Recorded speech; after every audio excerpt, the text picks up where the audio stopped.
আসসালামু আলাইকুম।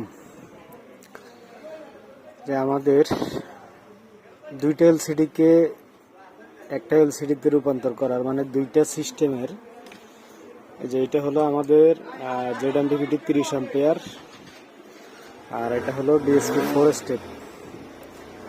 দুইটা এলসিডিকে একটা এলসিডিতে রূপান্তর করার প্রজেক্ট, এলসিডি সিনক্রোনাইজ যে প্রজেক্টটা, এই প্রজেক্টটা আলহামদুলিল্লাহ সফলভাবে রান হয়েছে এবং দুইটা ইনপুটই আমরা এখন এই যে এখানে দুইটা ইনপুটই দেওয়া হয়েছে।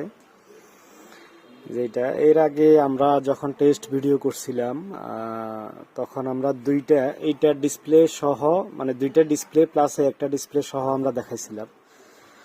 আমরা এখন আর কোনো ডিসপ্লে রাখি নাই, সরাসরি এখান থেকে আপনার ইনপুট দিয়ে দিছি।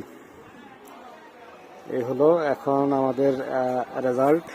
উপরে হচ্ছে আমাদের উপরের 2 লাইন আমাদের এমপিপিটি, নিচের 2 লাইন আমাদের DSP 4 স্টেপ চলতেছে এখন। আর ডিসপ্লে গার্বেজ ইস্যু, আমাদের দেশের যে বক্সগুলা বা আমাদের দেশে বিভিন্ন কারণে গার্বেজ আসে, তো এইটা গার্বেজ প্রোটেকশন করা হয়েছে। এটা গার্বেজ আসবে না, তারপরেও প্রোটেকশন করা হয়েছে। এই হলো কন্ডিশন। আপনার এখানে আলাদা করে একটা 5 ভোল্ট দিয়ে এটা চালু করতে পারবেন, অথবা এই পাশে যদি আপনি ইনপুট দেন তাইলেও চালু হয়ে যাবে, এই ডিসপ্লে সিস্টেমটা চালু হয়ে যাবে। তো এটা এইভাবেই করা হয়েছে।